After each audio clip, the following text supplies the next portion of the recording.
Okay guys, I'm just going to have a bit of a go of videoing the lesson. Given that I'm going to be away, I thought we'd give this a go, and if it doesn't work, then you guys can all laugh and make fun of me for having a crack. And if it does, we might use this in the future. So we're dealing with alcohol here and some formulas, algebraic formulas that are used with regards to alcohol in our bloodstream. So obviously you guys will all be on your L's and your P's, and you have therefore a zero limit while you're driving, but obviously once you're on an unrestricted license, that goes up to 0.05. But it's obviously important to have a bit of an idea of what you're allowed to have in your system and how many drinks that is. So everything generally is measured in what's called a standard drink, which of course you'll see here, there's not many drinks that you would consider standard. Just the 1 bottle of mid-strength beer, if it's a 375ml bottle, will be a 1 standard drink roughly. But we're able to work out through some formulas how many standard drinks are in a beverage if we know what the alcohol percentage is. So that's the first formula we're going to see, which you can see up here. The formula for calculating standard drinks is S equals V, where V is the volume of drink in litres, A is the percentage of alcohol, and S is the number of standard drinks that will be. So as it says here, we don't have to remember this formula, and all of these formulas we generally won't have to remember. So we've got the question here, we've got a 345ml bottle of full strength beer at 5.2% alcohol. So all we have to do is we have to factor these numbers in, substitute these numbers into that equation. So if we have a look at our first line here, I'll just remove a bit of this here. So S equals, so we obviously had to be in litres, so it's going to be 0.345 litres times by a percentage of alcohol, so it's not 0.052. We don't want it as a decimal. The formula wants us to put it in as a percentage. So A is the percentage of alcohol times by this 0.789. And if we just work that out through the calculator, you'll get something like that printout. And the question has asked us to put it to 1 decimal place. So obviously, in order to round to 1 decimal place, we need to be looking at that second decimal, and it's a 1. So that means the number is going to stay where it is. We're not going to round up. So to 1 decimal place, we're going to have the answer of 1.4. So moving on to a 360ml can of light beer with 2.1% alcohol. So it's a little bit bigger, but a lot less alcohol. So we should expect an answer to be smaller here. So once again, into that same equation, we've got the standard drinks equals the volume in litres, so 0.360, times by our percentage, times by that 0.789, and we plug that into the calculator, we're going to get something that looks a little bit like that. Once again, though, we've been asked to answer to 1 decimal place, so this time we've got to look at the second number, second decimal number, and that's a 9, so that means we're going to have to round up that 5 to a 6, so we end up with 0.6 to 1 decimal place. Okay, so moving right along, this is the formula that you will see most of in your book and probably in exams. We've got the formula here for working out your blood alcohol content estimates. And there's a different formula for males as there is for females because due to biology, I guess, our bodies deal with alcohol differently. And down here we've got the general charges that are related to drink driving. So a low range is between 0.05% and 0.08%.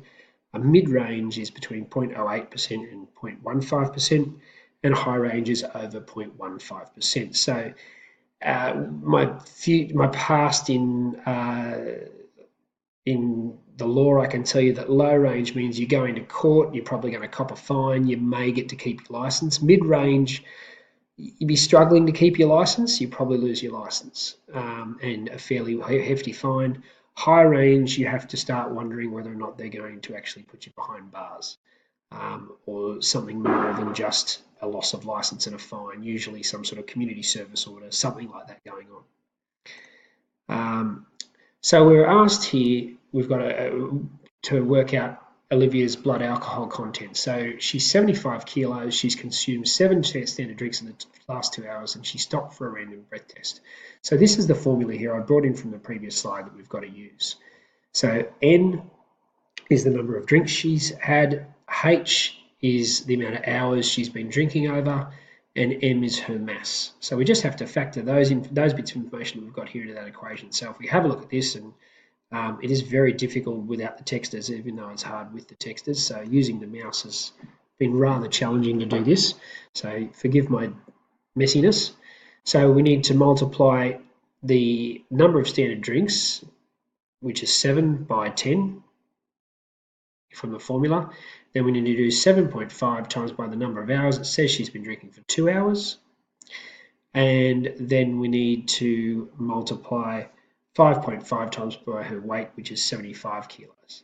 I've done an extra line here in calculation. You could just plug that all into your calculator. I just sort of calculated up the top and the bottom to get a nice neat number. And then we've ended up with 0.13. I did do the rounding to 3 decimal places myself. It was 0.13 repeating. So obviously that's higher than what is allowed. It's higher than 0.05. Obviously I should add there, that should be percent as an answer. And it's a very bad percentage sign, but we can see. Okay, so back to my little magic wand tool.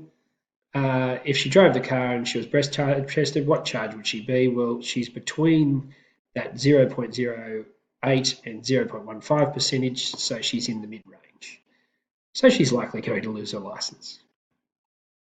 Okay, so the other thing we can work out is basically if we do know our blood alcohol concentration, we can sort of work out how many hours it will take before it's safe to drive. Now, these are only an estimate, and there's some key problems with these formulas, but it does give us a rough estimate. There's the other rule of thumb that's often used is that our blood alcohol content will drop by 0.01% for each hour that you don't have a drink. So looking at our next question, Frank has a blood alcohol content of 0.1%, so that's double the allowed 0.05. So we've got to use the formula to determine how many hours he has to wait before driving, assuming an open license. So using that formula from the previous page, the hours equals the blood alcohol content divided by 0.015. So his blood alcohol content is 0.1. So we substitute that into the equation, we calculate it up, and we get 6.67 hours, so quite a hefty amount of time. So how does that compare to the rule of thumb? Well, the rule of thumb said we'd lose 0.01% for every hour. So the rule of thumb suggests in 5 hours he should be right. So obviously in this case, the formula suggests a longer wait time than the rule of thumb. All right, moving right along. There we go. So finally, we've got this HSC question. Reese is drinking low alcohol beer at a party over a 5-hour period. He knows that it's the equivalent to 0.8 of a standard drink. Reese weighs 90 kilos. What's the maximum number of complete bottles of low alcohol beer he can drink to remain under a blood alcohol content of 0.05%? So 0.05%. So once again, we need this blood alcohol content formula, which I've brought in, and obviously we need to choose the male one. In this case, we're going to assume a person called Reese is a bloke. So this time, however, we already know the blood alcohol content we've got to stay under. We need that to be 0.05. What we're trying to work out is the number of drinks that will do that. So we're left with that N being the one thing we don't know. We know that the number of hours is 5. We know his weight is 90 kilos. We know we want to end up at 0.05. So we need to do it this way. It means we're going to need to change the subject. So the first thing I'm going to do is just do these calculations. That's 6.8 times by 90 and 7.5 times by 5. I'll do those first, just to be dealing with less calculations at once. So all I've done there is just gone 6.8 times by 90, that gives me 612, and 7.5 times by 5, that gives me 37.5. Okay, so if I just scroll down a little bit here, So the next thing I'm going to do is I'm going to multiply both sides by 612, and that will get rid of that fraction. So if I have on this side 0.05 times by my 612, that's going to leave me with 10n minus 37.5.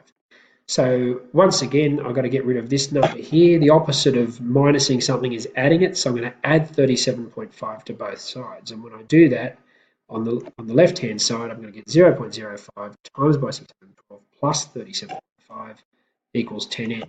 So the only thing I've got left to do now is to remove that 10. It's going to divide both sides by 10. Now, obviously, you could be plugging this in the calculator as you go, but I just sort of kept it all nice and together like this, so we can just do one big calculation at the end. So n on its own is going to be 0.05 times by 612 minus 37.5 all over 10. And that should give us our answer, which is 6.81. And remember though, that's standard drinks. But the question wasn't how many standard drinks. The question was how many bottles of the low alcohol beer can you drink? So that requires something else. We need to go, well, if each beer is 0.8 of a standard drink, then Reese can drink the 6.81 standard drinks divided by that 0.08. So he can actually have 8.5125 drinks. Once again, though, there's a little trick here. We've been asked, what's the maximum number of complete bottles? I'll just underline, like I said, highlight there. That's complete bottles. So we're not talking about, we're not going to open a bottle and waste half of it. That would also be dangerous in that he might drink a little bit too much. So going back to my magic wand tool here, so what we need to do is we can say, well, because the question asks for the maximum number of complete bottles, that would be 8. Now, ordinarily 8.5 we would round up, but if we round up in this case, that's going to see Reese over the limit, so we're not going to do that. So 8 is the maximum complete bottles he can drink. And that should bring us to the end of the blood alcohol stuff. Thanks, guys.